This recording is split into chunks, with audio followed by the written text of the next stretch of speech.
অজু করে সিজদায় লুটিয়ে পড়ে চোখের পানি ছেড়ে আল্লাহরে পাপের স্বীকৃতি দেন। আল্লাহ, এমন কোন জুলুম নাই, গুনাহ নাই আমি করি নাই, সগীরা কবিরা, জেনে না জেনে, ইচ্ছায় অনিচ্ছায়, শিরকি বেদাতি সব গুনাহ করেছি। আল্লাহ, আকাশের নিচে জমিনের উপরে আমার চেয়ে বড় গুনাহগার আর কেউ নাই। চোখের পানি ছেড়ে আল্লাহরে বলেন, আল্লাহ, আমি ছাড়া তোমার গোলামের অভাব নাই, তুমি ছাড়া আমার দ্বিতীয় কোনো রব নাই, তুমি ছাড়া তো কেউ আমার গুনাহ ক্ষমা করার নাই, তুমি আমার রব, তুমি আমার সব। বলতে পারবেন? এই তাকরীর আমার পটুয়াখালীর ভাইয়া, এই স্বীকৃতিটা দেখতে আল্লাহ বড্ড ভালোবাসে, কারণ আমরা সবাই গুনাহগার। আমরা সবাই কি? বিশ্বনবী বলেন, কুল্লুকুম খাত্তাউন, বানি আদম, তোমরা সবাই পাপী। সবাই কি? সবাই পাপী। আমরা সবাই পাপী। আপন পাপের বাটখারা দিয়ে অন্যের পাপ মাপি। আমরা যে পাপী এটা ভাবতে মনে চায় না কারো, খালি অন্যের পাপ দেখি আমরা, এটা ভুল। ওর এই পাপ, ও পাপী, ও জালেম, ও জাহান্নামী, এরকম একটা টেন্ডেন্সি। আমার যে কি হালাত এটার খেয়াল নাই। খেয়াল করতে হবে যে আমি সবচেয়ে বড় পাপী, ঠিক কিনা বলেন? পাপ করি নাই এমন কেউ আছি? হ্যাঁ, আছি। কেউ না জানলেও জানে কে আমার পাপের ঘটনা? পৃথিবী না জানুক আমি তো জানি, আমি কি পাপ করেছি। হায় ও আমার কলিজার টুকরা ভাইয়েরা, মাথাটাকে নিচু করে জীবনের সব গুনার ফিরিস্তিগুলো একটা একটা করে স্বীকার করে আল্লাহরে বলেন, আল্লাহ, আমি পাপী। আল্লাহ, আমার চেয়ে বড় পাপী এই দুনিয়াতে কেউ নাই। আকাশের নিচে জমিনের উপরে আমার চেয়ে বড় পাপী কেউ নাই। একটা একটা করে আল্লাহ স্বীকার করি আমি পাপী। সব পাপের স্বীকৃতি দিলাম। পৃথিবী না জানুক আমি তো জানি, আমি কি পাপ করেছি। হায় আমার পাপের করলে বিচার, বাচার আমার নাই উপায়। দয়াময় তুমি মাফ করো আমায়, মাফ করো আমায়। আল্লাহ তাআলা যদি দয়া করে আমাদেরকে মাফ না করে, আমাদের বাঁচার কোনো উপায় নাই। আপনি কি ভেবেছেন আপনার নামাজ দিয়ে আপনি জান্নাতে যাবেন? আপনি তাহাজ্জুদ গুজার, সেজদা দিতে দিতে কপালে দাগ ফেলেছেন, এটা আপনারা জান্নাতে নেবে না। আপনি এলাকার সবচেয়ে বড় হাতেম তাই, দানশীল, এই দানের ভরসায় বসে আছেন, কুশ্চিন কালো না। আমাদের নামাজ, আমাদের রোজা, আমাদের ইবাদত, এগুলোকে মিজানের পাল্লায় উঠালে কোনো ওজনই হবে না। তবে আমাদের একটা কৌশল জানা আছে, আমরা আল্লাহর রহমতের ভিখারি। আমরা সেদিন আগেই গুনার স্বীকৃতি দিয়ে দেব। আমরা বলবো, আল্লাহ, তুমি প্রশ্ন করার আগে তোমার একটা কথা বলি, আমারে কিছু জিজ্ঞেস করো না, আমি সব করেছি। এমন কোন পাপ নাই যে পাপ আমারে দিয়ে হয় নাই।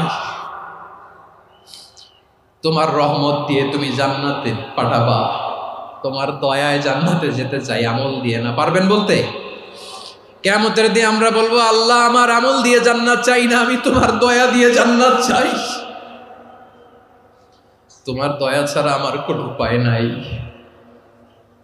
কারণ আল্লাহ যদি বিচার করে, বাঁচার কারো উপায় নাই। আল্লাহ যদি বলে ফেলেন তুই এটা করলি কেন, ওখানে গেলি কেন, কোরআনে 1000 বার নিষেধ করলাম তারপরেও এই পাপে জড়ালি কেন, এরকম প্রশ্ন ছুড়ে দিলে আমার উত্তর আছে? বাঁচার কোনো উপায় আছে? রোজ হাসরে হে আল্লাহ আমার করুণা বিচার, আল্লাহ করুণা বিচার। বিচার চাহি না তব দয়া চাহি, এ গুনাহগার, আল্লাহ করুণা বিচার। আপনার আমল দিয়ে জান্নাতে যাবেন? কি দিয়ে যাবেন? আল্লাহর দয়া দিয়ে। আল্লাহর রহম আর দয়া ছাড়া কেউ জান্নাতের চেহারাও দেখতে পাবে না। চাইবো একজন সত্তার কাছে, আওয়াজ করে বলুন তিনি কে? একজন সত্তার কাছে চাইবে। বিশ্বনবী ওনার চাচাতো ভাই আব্দুল্লাহ ইবনে আব্বাস রাদিয়াল্লাহু তাআলা আনহুকে বললেন, ইয়া আব্দুল্লাহ ইবনে আব্বাস, হে আব্দুল্লাহ ইবনে আব্বাস, ইযা সাআলতা ফাসআলিল্লাহ, যখন চাইবে আল্লাহর কাছে যাও। ও আব্দুল্লাহ, যখন চাইবা আল্লাহর কাছে চাও। ওয়া ইযা ইসতাআনতা ফাসতাইন বিল্লাহ, যখন সাহায্য চাইবা আল্লাহর কাছে ফরিয়াদ করো। জেনে রেখো আব্দুল্লাহ, ওয়া'লাম আন্নাল উম্মাতা লাউ ইজতামাআত আলা আন ইয়ানফাউকা বিশাইইন লাম ইয়ানফাউকা ইল্লা বিশাইইন ক্বাদ কাতাবাহু আল্লাহু লাক। ও আব্দুল্লাহ, জেনে রেখো, মনে রেখো, গোটা বিশ্বের সবাই মিলে যদি তোমার উপকার করতে চায় ততটুকুই তারা করতে পারবে যতটুকু আল্লাহ তোমার নসিবে সেটা লিখে রেখেছে। ঠিক কিনা বলেন?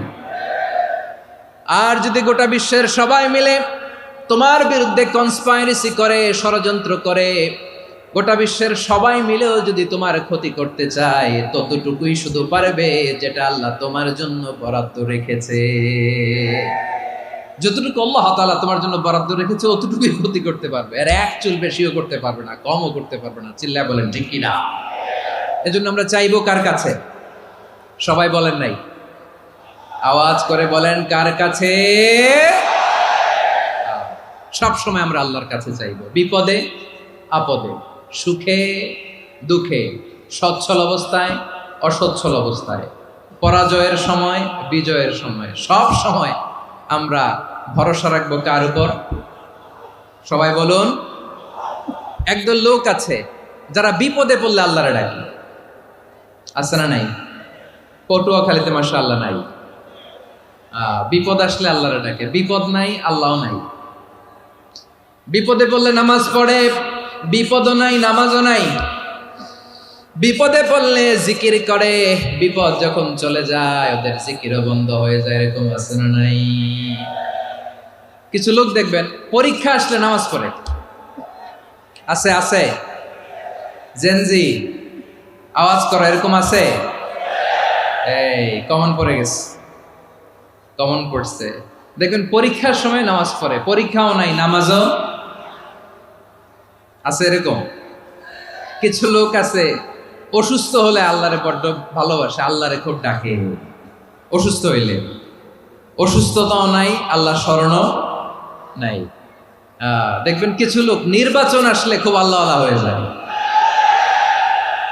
তখন দেখবেন মাথার মধ্যে হেজাব লাগায়, পাঞ্জাবি লাগায়, আল্লাহ আল্লাহ হয়ে যায়। নির্বাচনও নাই, এরপরে আল্লাহর কথাও নাই।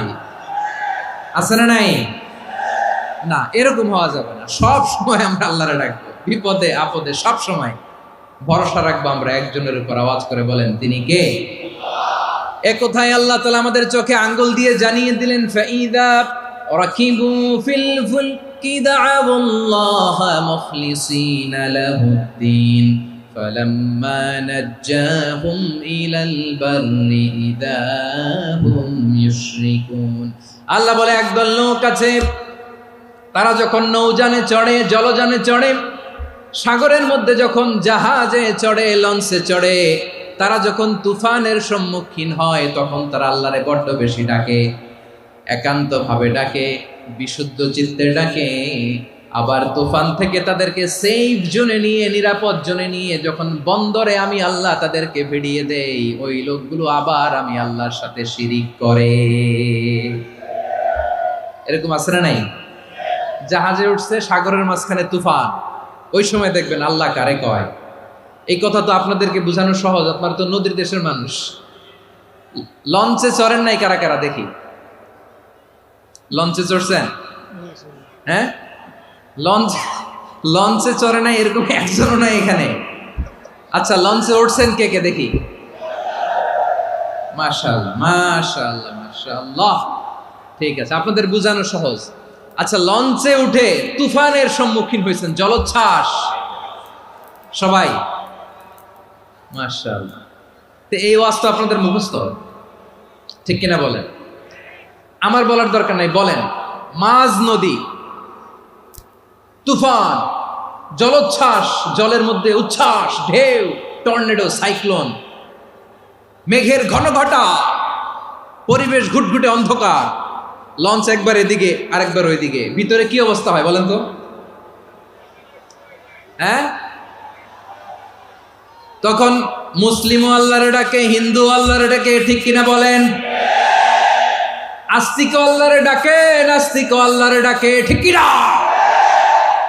লঞ্চের ভেতর, স্টিমারের ভেতর কান্নারে রোল পড়ে যায়, চিৎকারের রোল পড়ে যায়, সবার মুখ দিয়ে শুধু একটা আওয়াজ, লা ইলাহা লা ইলাহা লা ইলাহা সুবহানাল্লাহ আলহামদুলিল্লাহ লা ইলাহা। আল্লাহ নামের জিকির করবে যারা, আল্লাহর কাছে প্রিয় তারা, আল্লাহর কাছে প্রিয় যারা, জান্নাতে প্রবেশ করবে তারা, জোরে লা ইলাহা লা ইলাহা ইল্লাল্লাহ লা ইলাহা ইল্লাল্লাহ মুহাম্মাদুর রাসূলুল্লাহ সাল্লাল্লাহু আলাইহি ওয়াসাল্লাম। আমার প্রিয় পটুয়াখালীবাসী, তাহলে লঞ্চের ভেতরে যখন আমরা তুফানের মধ্যে পড়ি, তখন সবাই মিলে আমরা একটা নামের জিকির করি। নামটা কার? মুসলমানেরাও ডাকে, হিন্দুরাও ডাকে, আস্তিকও ডাকে, নাস্তিকও ডাকে, সবাই ডাকে একজনকে, তিনি কে? আবার দেখবেন ওই আল্লাহ তুফানের পরে, ঝড়ের পরে ওই লঞ্চটাকে যখন সদর ঘাটে ফিরিয়ে দেয়, আবার আমরা নাফরমানি শুরু করে দেই। সে কোথায়? আল্লাহ বললেন, ফাইদা রাকিবু ফিল ফুলকি দা'আউল্লাহা মুখলিসিনা লাহুদ্দিন ফালাম্মা নাজ্জাহুম ইলাল বাররি ইযা হুম ইউশরিকুন। সাগরে যখন তুফানে পড়ে আমি আল্লাহর ডাকে, আবার আমি আল্লাহ যখন বাঁচিয়ে দেই, আবার আমি আল্লাহর সাথে শিরিক শুরু করে। আমরা কি এরকম হতে চাই নাকি? এরকম করবেন? হ্যাঁ না, আমরা তুফানে পড়লেও আল্লাহরে ডাকি, আবার বাঁচায় দেওয়ার পরেও ডাকি কারে? আল্লাহকেই ডাকি। বিমানের মধ্যে মাঝে মাঝে দেখবেন যে এয়ার টার্বুলেন্স হয়, জানেন? এয়ার টার্বুলেন্স জানেন তো? মাঝে মাঝে বিমানটা বাউন্সিং করে, বাম্পি, ভেরি বাম্পি ওয়েদার। শোনেন নাই? 40,000 ফিট উপরে যখন থাকে, তখন পাইলট মাঝে মাঝে বলে, dear passengers, ladies and gentleman, right now we are flying 40,000 feet above the ground and we are passing very air turbulence, very heavy air turbulence right now. Please fasten your seat belt. দেখবেন মাঝে মাঝে বলে যে, ভদ্র মহিলা, ভদ্র মহোদয়গণ, আমরা 40,000 ফিট উপর দিয়ে যাচ্ছি আর এয়ার টার্বুলেন্স ফেস করছি, মেহেরবানি করে আল্লাহর হস্তে সিট বেল্ট বাঁধুন। তখন বিমানটা এরকম বাউন্সিং করে, শেকিং করে। আপনারা মুখোমুখি হয়েছেন? ইদানিং এই এয়ার টার্বুলেন্স বেড়ে গিয়েছে। গত বছর আমার ইন্টারন্যাশনাল অনেকগুলো ফ্লাইট ছিল, তো আমি দেখলাম যে আগের ফ্লাইটগুলোর তুলনায় এখন এয়ার টার্বুলেন্স খুব বেশি। আমি একটু রিসার্চ করে দেখলাম, ক্লাইমেট চেঞ্জের কারণে, জলবায়ু পরিবর্তনের কারণে আকাশের বাতাসের মুভমেন্টে পরিবর্তন হয়েছে, ফলে এখন বিমান শেকিং করে বেশি, বাউন্সিং, বাম্পি ওয়েদার। তো বলেন তো, 40,000 ফিট উপরে যখন আপনি, কয় হাজার ফিট? সবাই বলুন, কয় হাজার ফিট? 40,000 ফিট উপরে যখন আপনি, তখন যখন বিমানটা এরকম বাউন্সিং করে, সবাই যখন ভমিটিং করে বিমান নষ্ট করে দেয়, বমি করে, তখন বাঁচানোর কে আছে আল্লাহ ছাড়া? কেউ আছে? ওই মুহূর্তেও সবাই মিলে একজনের ডাকে আওয়াজ করে বলেন, তিনি কে? মাঝে মাঝে কিছু সোশ্যাল মিডিয়ায় কিছু ভিডিও পাওয়া যায় যে হেভি যখন এয়ার টার্বুলেন্স হয়, 10 সেকেন্ড 15 সেকেন্ডের কিছু ভিডিও পাওয়া যায়, বিমানটা এরকম বাউন্সিং করছে, বাম্পি ওয়েদার, কাঁপছে, মানুষগুলো বমি করছে, অক্সিজেন মাস্কগুলো সব ঝুলে পড়েছে, বিমানটা শুধু কাঁপছে। তখন দেখবেন বিমানের ভেতরেও এরকম লঞ্চের মতো চিৎকার আছে না নাই? বিমানের ভেতরেও তখন চিৎকার।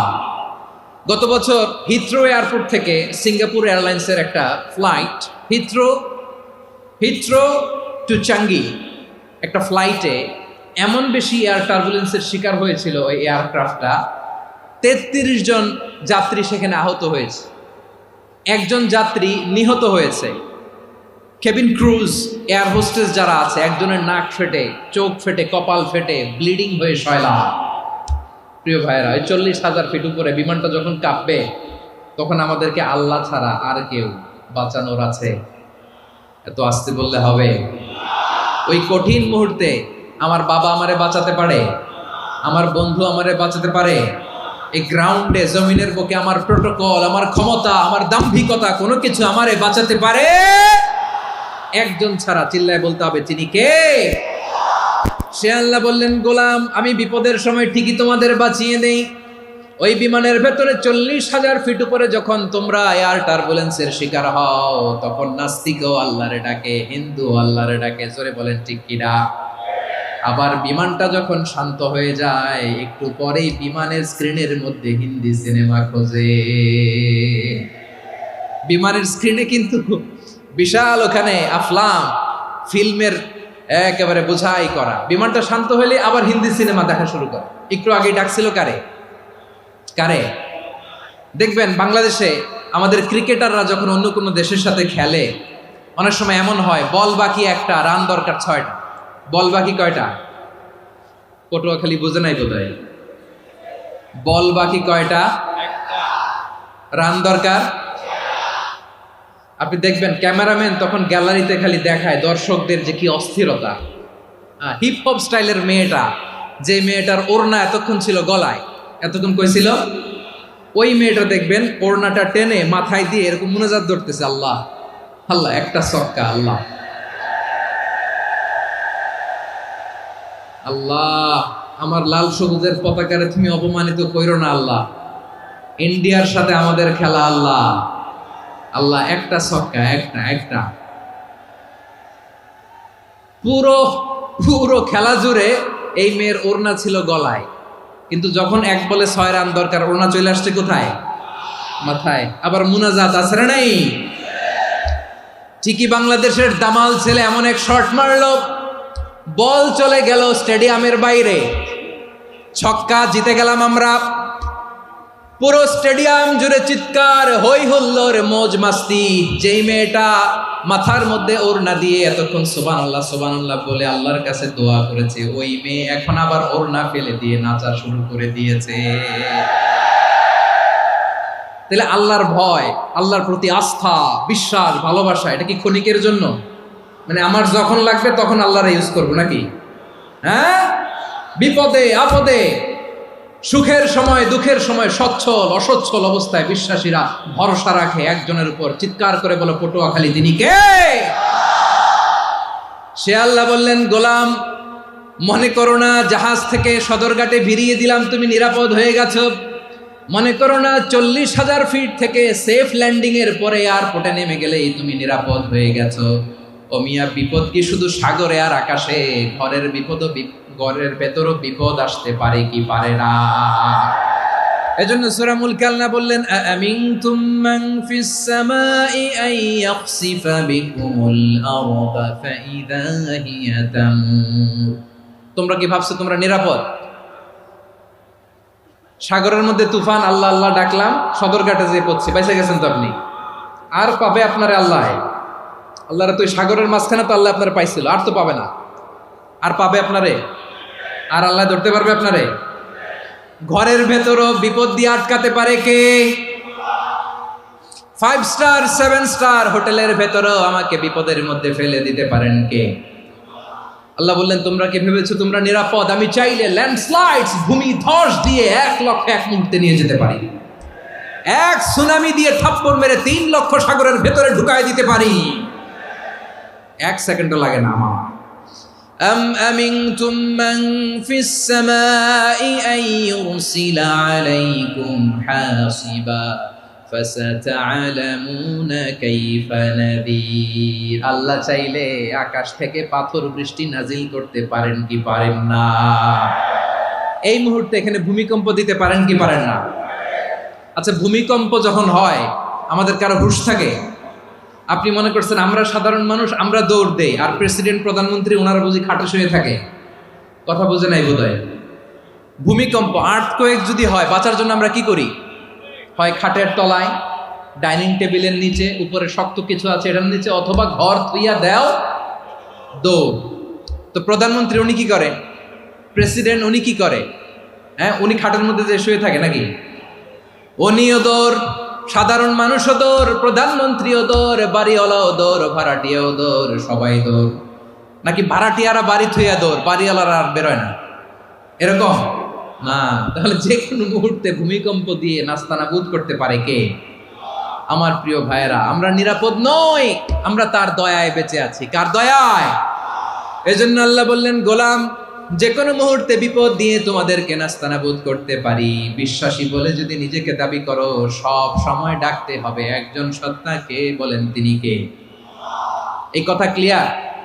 এই সবগুলো উদাহরণ শেষে সবার কাছে ক্লিয়ার হয়েছে না যে বিপদ থেকে, আপদ থেকে, পরীক্ষা থেকে, ক্যালামিটি থেকে আমাদেরকে কেউ বাঁচাতে পারে না একজন সত্তা ছাড়া। আবারও বলেন তো তিনি কে? ক্লিয়ার? হ্যাঁ, সবাই বুঝতে পারছেন? আচ্ছা, এবার আমরা দেখি বিষ্ণু ঈসা ইসলামের জীবনে বিপদ আপদ ছিল কিনা। উনি বিপদ আসলে কিভাবে ডিল করতেন, বিপদ আসলে কোন দোয়া পড়তে হয়, কিভাবে ফরিয়াদের হাত উত্তোলন করতে হয়, কিভাবে রবের দরবারে নতজানু হয়ে ফরিয়াদ করতে হয়, এটা জানার দরকার আছে না নাই? আসুন আমরা বিশ্বনবীর জীবনী থেকে দেখি বিপদ আসলে উনি কি করতেন। বিপদ আসলেই প্রথমে বিশ্বনবী সাল্লাল্লাহু আলাইহি ওয়াসাল্লাম একটা দোয়া পড়তেন। কি পড়তেন? তিনি পড়তেন, ইন্না লিল্লাহি ওয়া ইন্না ইলাইহি রাজিউন। নিশ্চয় আমরা আল্লাহর জন্য, নিশ্চয় আমরা কার দিকে ফিরবো ভাই? আবার কার দিকে ফিরবো? আওয়াজ করে বলুন তো, আমরা এসেছি কার কাছ থেকে, আবারও ফিরে যাব কার কাছে?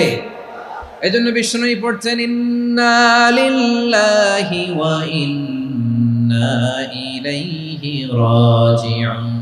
নিশ্চয় আল্লাহর জন্য, ওই আল্লাহর দিকেই আমরা ফিরে যাব।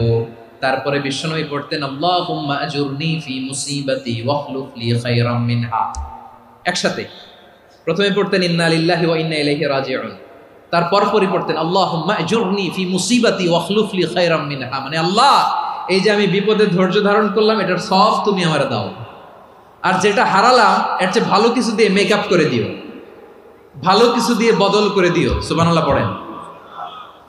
তাহলে বিপদ আসলে আমরা কি পড়ব? কথা বলেন। এই যে আমি শুয়েছিলাম, নাশিদ গাচ্ছিল ওরা, এদেশে পরস্পরে দেখা হলে দেয় সালাম, এদেশে আমজনতার হৃদয় জুড়ে পাকালাম, এদেশে বিপদ এলে সর্বজনে সর্বক্ষণে দোয়া পড়ে ইন্না লিল্লাহ। কি পড়ে?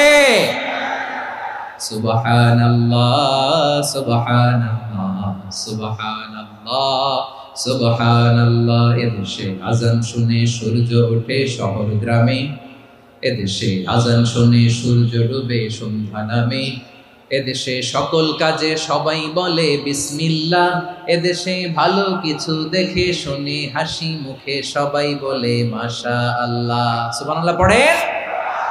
তাহলে বিপদ এলে আমরা কি পড়ি? কথা বুঝলে সবাই উত্তর দিতে হবে, বিপদ এলে কি পড়ি? তাহলে বিপদ এলেই আমরা এখন থেকে ইন্না লিল্লাহ পড়বো, নাকি হাই হুতাশ করবেন? একদল আছে হাই হুতাশ করে, হায় আল্লাহ রে মোর কি হইল রে, মই কি হরমু রে, মই কমবে জামু রে, আছে না নাই? এরকম বিলাপ করতে নিষেধ করেছেন বিশ্বনবী। কি করব, কই যাব, কি হবে, হায় হায়, এরকম হাহুতাশ আছে না নাই? বিশ্বাসীরা হাহুতাশ করে না, তারা ইন্না লিল্লাহ পড়ে। কি পড়ে? মনে থাকবে? আমরা পড়বো ইন্না লিল্লাহি ওয়া ইন্না ইলাইহি রাজিউন। নিশ্চয়ই আমরা আল্লাহর জন্য, আমরা আল্লাহর দিকেই ফিরে যাব। এরপর পড়বো আল্লাহুম্মা আজুরনি ফি মুসিবাতি ওয়াখলুফ লি খায়রাম মিনহা। আল্লাহ, আমি যে বিপদে ধৈর্য ধারণ করলাম এটার সওয়াব দিও, আর যা হারালাম তার চেয়ে ভালো কিছু দিয়ে বদল করে দিও। সুবহানাল্লাহ পড়েন। বিশ্বনবীর হাদিস শুনলেন উম্মে সালামা রাদিয়াল্লাহু তাআলা আনহা। ওনার স্বামী হলো আবু সালামা। মজার ঘটনা খেয়াল করে শুনেন আমার প্রিয় কলিজার টুকরা ভাইয়েরা। কানগুলো খরগোশের কানের মতো খাড়া করে আমার দিকে তাকান। সাইয়্যিদাতুনা উম্মে সালামা রাদিয়াল্লাহু তাআলা আনহা, ওনার স্বামীর নাম আবু সালামা। শ্রেষ্ঠ দম্পতি, শ্রেষ্ঠ ফ্যামিলি। প্রথমে হিজরত করেছিলেন হাবাসায়, পরে হিজরত করেছেন মদিনায়। উহুদ যুদ্ধের পরে ওনার স্বামী আবু সালামা ইন্তেকাল করলো, শহীদ হলো। সুবহানাল্লাহ পড়েন। যখন আবু সালামা ইন্তেকাল করল, উম্মে সালামা রাদিয়াল্লাহু তাআলা আনহা কেঁদে কেঁদে হয়রান। আর নবীর শিখানো বাণী অনুযায়ী তিনি বারবার পড়ছিলেন ইন্না লিল্লাহ। কি পড়ছিলেন? মুই কই যামু, কি হরমু, এগুলো বলে নেই। কি বলছে? ইন্না লিল্লাহ। যেহেতু বিশ্বনবী বলেছেন কেউ যদি বিপদের প্রথম ধাক্কায় পড়ে ইন্না লিল্লাহি ওয়া ইন্না ইলাইহি রাজিউন, আল্লাহুম্মা আজুরনি ফি মুসিবাতি ওয়া আখলুফ লি খায়রাম মিনহা, তাহলে এই বিপদে যে সে যা হারালো তার চেয়ে শ্রেষ্ঠ কিছু দিয়ে আল্লাহ তার বদল দিয়ে দিবে। এই হাদিস শুনে উম্মে সালামা রাদিয়াল্লাহু তাআলা আনহা ওনার প্রাণ প্রিয় স্বামী আবু সালামার ইন্তেকালের পরে চোখের পানি ছাড়ে আর পড়ে ইন্না লিল্লাহি ওয়া ইন্না ইলাইহি রাজিউন, আল্লাহুম্মা আজুরনি ফি মুসিবাতি ওয়া আখলুফ লি খায়রাম মিনহা। বারবার এই দোয়া পড়ে চোখের পানি ছাড়ে, এই দোয়া পড়ে চোখের পানি ছাড়ে, আর মনে মনে বলে আবু সালামার মতো ভালো মানুষ মদিনাতে নাই, আবু সালামার চেয়েও ভালো মানুষ মদিনাতে নাই, তার চেয়ে ভালো মানুষ কি করে আল্লাহ তাআলা আমারে দিবে, তার চেয়ে ভালো মানুষ তো আমি মদিনাতে দেখি না। চোখের পানি দিয়ে বুক ভাসায় আর নবীর হাদিসের উপর আমল করে পড়ে ইন্না লিল্লাহি ওয়া ইন্না ইলাইহি রাজিউন, ইন্না লিল্লাহি ওয়া ইন্না ইলাইহি রাজিউন। পড়তে পড়তে চোখের পানি ছাড়ে আর চিন্তা করে বিশ্বনবী বললেন এই দোয়া পড়লে যেটা হারালাম তার চেয়ে ভালো কিছু দিয়ে আল্লাহ পুরস্কার দেয়। আবু সালামার চেয়ে ভালো মানুষ মদিনার মধ্যে আর কে হতে পারে? কি আজীব তামাশা, কি অবাক করা ঘটনা। কিছুদিন পরে দেখা গেল সাইয়্যিদুল মুরসালিন রাহমাতাল লিল আলামিন স্বয়ং বিশ্ব নবী উম্মে সালামাকে বিয়ের প্রস্তাব পাঠিয়েছে। স্বয়ং বিশ্ব নবী উম্মে সালামা রাদিয়াল্লাহু তাআলা থেকে বিয়ের প্রস্তাব পাঠিয়েছেন। উনি রাজি হয়ে গেলেন, বিয়ে হয়ে গেল, উনি হয়ে গেলেন উম্মুল মুমিনিন, আমাদের মা, পুরো মুসলিম উম্মার মা। চিৎকার করে বলেন আল্লাহু আকবার। তাহলে আমার প্রাণ প্রিয় ভাইয়েরা, বিপদে পড়লে আমরা পড়বো ইন্না লিল্লাহি ওয়া ইন্না ইলাইহি রাজিউন, আল্লাহুম্মা আজুরনি ফি মুসিবাতি ওয়া আখলুফ লি খায়রাম মিনহা। পড়বেন? পড়বেন না? যারা যারা বিপদ আসলে এই দোয়াটা পড়বেন এখন থেকে আওয়াজ করে ইনশাআল্লাহ বলেন। যা হারাইছেন তার চেয়ে শ্রেষ্ঠ জিনিস দিয়ে বদলা দিবে কে? বিশ্বাস হয়? একটু সন্দেহ লাগে মনে হয়, একটু সন্দেহ আছে? যাদের বিশ্বাস হবে তাদের কি আল্লাহ উত্তম বদলা দিবে, ঠিক কিনা বলেন? তাহলে বিপদে পড়লেই প্রথমে আমরা এটা পড়ব। দোয়াগুলো যদি এখন মুখস্থ না হয়, এই যে রেকর্ডিং হচ্ছে, পেয়ে যাবেন, কালকেই পেয়ে যাবেন। শুনে শুনে মুখস্থ করবেন। আমার মায়েরা, আমার বোনেরা, আপনাদের জন্য 3টি মাঠের অ্যারেঞ্জমেন্ট করা হয়েছে, আমি জানি। আপনারাও এই দোয়াগুলো পড়বেন, আপনার স্বামীকে শেখাবেন, সন্তানকে শেখাবেন, আপনার পুরো পরিবারটাকে জান্নাতের টুকরো বানিয়ে দিবে কে? তাহলে বিপদ আসলে প্রথমে কি পড়তে হবে এটা জেনে গেলাম। এরপরে বিপদ আসলে নিজেকে কি করে আল্লাহর কাছে সঁপে দিতে হয় এটাও জানার দরকার আছে না নাই? বিপদে প্রথমে ইন্না লিল্লাহ পড়লাম, ধৈর্য ধারণ করলাম, বিপদ থেকে উদ্ধারের সর্বোচ্চ চেষ্টা করলাম। আমার কাজ যখন শেষ তখন আমি আমার এই বিষয়টা আল্লাহর কাছে সঁপে দিব। কার কাছে সুপর্দ করব? কার কাছে? বিপদে বললে কেমন করে নিজেকে আল্লাহর কাছে সঁপে দিতে হয় আসুন সাইয়েদনা ইব্রাহিম আলাইহিস সালামের জীবনী থেকে জানি। আল্লাহর খলিল ইব্রাহিম আলাইহিস সালাম আমাদের মতো সমাজ ব্যবস্থা পায় নাই। আমরা জন্মের পরে আমাদের কানের ভেতরে আজান দিয়েছে কে? একামত দিয়েছে কে? আমাদের বাপদাদারা আমাদের কানে আজান দিয়েছে কি? দেয় নাই। আমাদের জন্মের পরেই তো আজান, একামত, বাড়ির পাশে মসজিদ, প্রতিদিন আজান, জুমার খুতবা, প্রতি মাসে মাসে তাফসিরুল কোরআন মাহফিল, মসজিদ, মিনারা, অভাব নাই, ঠিক কিনা বলেন? আপনি যেই সুন্দর ইসলামিক এনভায়রনমেন্ট পেয়েছেন, আমাদের ইব্রাহিম খলিল উনিও কি এরকম পেয়েছিলেন? হ্যাঁ, উনি জন্মের পর পরে ওনার কানে আজান দিয়েছে কেউ? আমার প্রিয় ভাইরা, আগা গোড়া একটা শিরকি পরিবেশ উনি জন্মগ্রহণ করেছেন। উনি ছাড়া ওই তল্লাটে একজনও আল্লাহর উপর বিশ্বাসী নয়। কল্পনা করতে পারেন? গোটা তল্লাটে, গোটা দেশে বিশ্বাসী মুমিন, আল্লাহর উপর বিশ্বাস স্থাপনকারী কয়জন? সবাই বলেন কয়জন? বাকি সব মুশরিক। বাকি সব মুশরিক নিজের সাথে নিজে শক্ত বোঝাপড়া করে, অ্যানালজি করে, সেলফ কনভারসেশন করে উনি মহা সত্যের সন্ধান পেয়েছে। উনি আকাশের তারা দেখে ভাবে মনে হয় এটাই আমার খোদা, পরে দেখে তারা নাই, মনে মনে বলে না তাইলে এটা না। আবার চাঁদ দেখে বলে চাঁদটা বড় মায়া লাগে, মনে হয় এটাই আমার রব, পরে দেখে চাঁদও নাই, কয় না এটা না। এরপরে দ্বিপ্রহরের জলজলে সূর্যটা খাঁ খাঁ করে গোটা পৃথিবীটারে রৌদ্র দিয়ে তাতিয়ে রাখে। তিনি ভাবলেন মনে হয় এটাই আমার রব, কারণ এটাই তো সবচেয়ে বড়। কিন্তু বিকেল বেলা ওই সূর্যটাও যখন চলে যায়, সাইয়েদনা ইব্রাহিম বলে না এটাও তো নাই, আমার খোদা যদি আমারে ছেড়ে চলে যায়, বিপদে পড়লে আমারে উদ্ধার করবে কে? এভাবে নিজের সাথে অ্যানালজি, সেলফ কনভারসেশন করতে করতে করতে তিনি মহা সত্যের সন্ধান পেয়েছেন। সুবহানাল্লাহ পড়েন। সব শেষে তিনি ডিসিশন নিয়ে ঘোষণা দিলেন, ইন্নী ওয়াজ্জাহাতু ওয়াজহিয়া লিল্লাযী ফাতারাস সামাওয়াতি ওয়াল আরদা হানিফান ওয়া মা আনা মিনাল মুশরিকিন। নিশ্চয় আমি এমন সত্তার দিকে মনোনিবেশ করলাম, মুখাপেক্ষী হলাম, যিনি আকাশ বানিয়েছেন, জমিন বানিয়েছেন, আমি মুশরিক নই। সুবহানাল্লাহ। পারতেন, আপনি পারতেন? কেউ নাই, লক্ষ লক্ষ মুশরিক, আপনি একা। ওনার মতো এরকম বিচক্ষণতা দিয়ে আল্লাহরে খুঁজে পাইতে পারতেন আপনি? কি নবী ছিল, আল্লাহকে খুঁজে পেয়েছে। যখন আল্লাহর ইবাদত শুরু করলো, এই কথা ছড়ায় পড়লো চারদিকে। নমরুদ সাইয়েদনা ইব্রাহিমকে ডেকে পাঠালেন। নমরুদ বলে, ইব্রাহিম তুমি নাকি মূর্তির পূজা না করে কোন নতুন রবের ইবাদত করো, কে তোমার রব? সাইয়েদনা ইব্রাহিম বললেন, রব্বি আল্লাযী ইউহয়ী ওয়া ইউমীত, আমি এমন রবের ইবাদত করি যিনি জীবন দেন, যিনি মৃত্যু দেন। নমরুদ বলে, তাই নাকি? তোমার রব জীবন দেয়, মৃত্যু দেয়, আর এটা তো আমি দেই, আমিও তো জীবন দেই, আমিও তো মৃত্যু দেই। সাইয়েদনা ইব্রাহিম বললেন, কেমন করে তুমি জীবন দাও, মৃত্যু দাও, একটু দেখাও তো। নমরুদ জেলখানা থেকে দুজন কয়েদিকে ডেকে আনলো, কয়েদি এনে অর্ডার করলো, একটাকে এখনই শিরোচ্ছেদ, হেড অফ, ডেথ পেনাল্টি, মৃত্যুদণ্ড দেয়া হলো, ফিনকি দিয়ে রক্ত বেরোনো। নমরুদ বলে, দেখো দুজনকে ধরে আনলাম, একজন কয়েদিকে দিলাম ডেথ পেনাল্টি, মৃত্যুদণ্ড, ওরে মৃত্যু দিলাম। আরেকজন যে দাঁড়িয়ে আছে, চাইলে ওরেও আমি মৃত্যুদণ্ড দিতে পারি, কিন্তু না, ওরে আমি দিব না, ওরে আমি বাঁচাইয়া দিলাম, ছেড়ে দিলাম, মানে জীবন দিলাম। দেখো ইব্রাহিম, তোমার চোখের সামনে একজনরে মৃত্যু দিলাম, আরেকজনরে জীবন দিলাম। আপাত দৃষ্টিতে তাই তো, একজনরে তো জীবন দিল, আরেকজনরে মৃত্যু দিল। সাইয়েদনা ইব্রাহিম এবার বিপাকে পড়ে গেলেন। কিন্তু এক একজন নবীকে আল্লাহ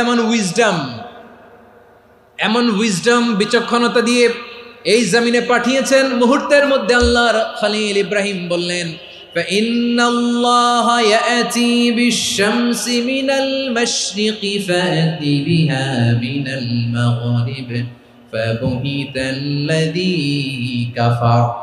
আল্লাহর খলিল ইব্রাহিম বললেন, নমরুদ বুঝলাম তুমি জীবন দাও, মৃত্যু দাও, দেখলাম, কিন্তু আমার রব, আমার আল্লাহ প্রতিদিন সকালবেলা উষা লগ্নে ওই পূর্ব দিগন্ত থেকে সূর্যটাকে উদিত করেন, সাঁঝের বেলা, বিকেল বেলা, কুথুরি লগ্নে, সন্ধ্যাবেলা ওই দ্বিপ্রহরের জল জলে সূর্যটাকে পশ্চিম দিগন্তে ডুবিয়ে দেন।